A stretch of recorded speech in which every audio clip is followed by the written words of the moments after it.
Eles falam que a gente está passando agora por um momento Oppenheimer da inteligência artificial.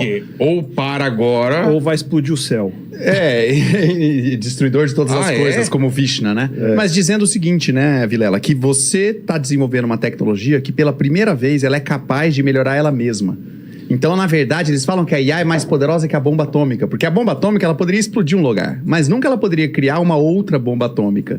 E a IA, ela pode receber instruções ou ela pode receber comandos para que ela vá se melhorando ao longo do tempo. Esse é mais ou menos a linha do argumento. Isso. Mas o que eu acho que é o contexto dessa pergunta que a pessoa perguntou é assim: tem uns caras que fizeram um documentário sobre redes sociais chamado The Social Dilemma. Deve ser o Dilema das Redes, né? O Dilema das Redes. Esses caras criaram o Centro para Design Humano, se eu não me engano é isso. Center for Humane... esqueci a palavra, né? É o cara lá que ele fala de ter a ética, né? Tristan Harris é o nome dele. Esse mesmo Tristan Harris, quando começou o GPT, passou uns 6 meses, ele fez um outro documentário. Então, como se fosse, imagina, tinha o Dilema das Redes, agora tem o Dilema das IAs. Sim. E ele que trouxe à tona essa discussão de você falar sobre a IA criar uma IA melhor que ela. E aí ele falou, cara, afirmou lá no documentário que 50% dos especialistas em IA afirmam que tem uma chance de que a IA destrua toda a humanidade. Só que é o seguinte, cara, ele pegou um formulário que foi aplicado a pessoas com grau de mestrado ou doutorado para cima que estudam inteligência artificial.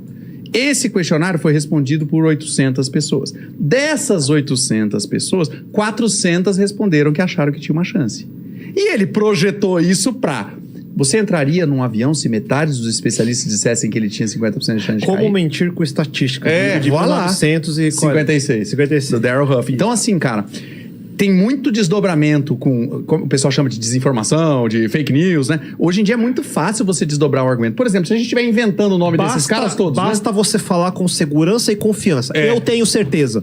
Então eu vou dizer, eu tenho certeza que eles estão errados. Me refutem. Aprendemos com o chat GPT, né? Isso. Pelo menos isso ele ensinou. E aí o Akita citou vários nomes aqui, o Serjão trouxe, você trouxe, a gente falou do Pollock aqui e tal. Cara, e se a gente inventou isso? Nem existe um Pollock. Nem existe, foi Só que a gente falou aqui num clima de amistosidade. Todo mundo acreditou. O que aconteceu, esse cara jogou essa bomba de falar que os especialistas afirmavam que o mundo ia acabar. Então, como que eles podem estar errados? E pessoas que são muito inteligentes numa área específica, eles têm The God Complex. Tem o quê? Complexo de Deus. Eles realmente acham que a autoridade deles é absoluta. É verdade. Mesmo eu não sendo grande boss, vira e mexe, eu tenho que me trazer até, porque às vezes eu fui tão longe do meu pensamento. Eu falo, não, calma. Peraí. Deixa eu fazer o advogado do diabo. Não, você tá falando bosta aqui. Então nem publica isso. Minha namorada faz muito isso. E vou lembrar outro cara. Lembra quando começou aquelas palestras do TED.com, 18 minutos, sempre uns caras pica no assunto, tema deles e tal. Um dos caras muito conhecido foi o Hans Rosling. Era um médico sueco que atuava na área de saúde pública e dados, e ele fez uma representação visual de dados estatísticos, criou até uma ferramenta chamada Gapminder que o Google comprou. Putz, esse cara é incrível. Antes dele morrer, ele publicou o último livro dele lá. E aí ele pegou e aplicou um questionário de 140 perguntas. O livro se chama Factfulness. Ele não foi traduzido para o português, porque essa é uma palavra difícil de traduzir, Nossa, né? É o substantivo que representa você se orientar a fatos. Tá. Puta frase enorme, é isso mesmo. Factfulness. Parece alemão isso, né? Que tem uma palavra única que representa a porra toda. Então, no Factfulness, ele fez um questionário de 100 e poucas perguntas e ele aplicou para vários grupos. Então, ele pegou lá alunos de ensino médio, professores de universidade, ganhadores de prêmio Nobel, crianças que não tinham formado educação primária. As mesmas perguntas. E a maioria das perguntas eram perguntas tipo trivia, como o Akita falou mais cedo. Aquela pergunta assim, qual que é o maior país? Qual que é o país que tem maior crescimento econômico?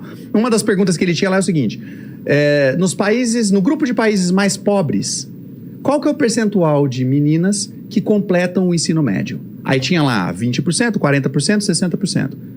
A maioria das pessoas mais inteligentes do ponto de vista de formação e de QI respondia 20%. Por quê? Cara, o mundo tá dizendo pra gente que tá tudo uma merda, tá tudo uma desgraça. E não, era a melhor resposta. Então, o que acontece com o complexo de Deus é que a gente passa a assumir que uma impressão que a gente tem, que muitas vezes foi moldada pelos conteúdos que a gente consome, pelo ambiente ao qual a gente convive, que aquilo é fato. E quando você vai pro fato em si, quando você vai olhar a estatística ou o número, cara, ele representa algo totalmente diferente. Se você perguntar para um policial, ele acha o mundo extremamente violento. Se você perguntar para alguém que trabalha O pronto-socorro, ele acha que tem acidente de moto acontecendo o tempo todo. Tem bastante acidente de moto acontecendo e tem bastante gente violenta. Isso que se chama Mas, cara, selection a bias. maior parte do nosso dia é você olhar pela janela e... Só tem um grilo cantando, cara. A gente tá no momento... Tem 2 guerras em andamento. Olha o peso do que eu tô falando. A gente talvez nunca tenha tido um momento tão pacífico na história da humanidade como a gente tem hoje. No entanto, quando você só escuta a notícia da Ucrânia e da faixa de Gaza, Ou cara, se você parece tá que o lá- mundo tá acabando. Se você tá lá, pior ainda. Mas do ponto de vista de dados, que você trabalha média, cara, basicamente a gente tá melhor em praticamente todos os indicadores. A gente tá pior em temperatura, o planeta tá mais quente de maneira mensurável, a gente tem mais taxa de suicídio, a gente tem mais pessoas com transtorno de espectro autista, a gente tem mais depressão. Todas definições que 100 anos atrás a gente nem tinha, né?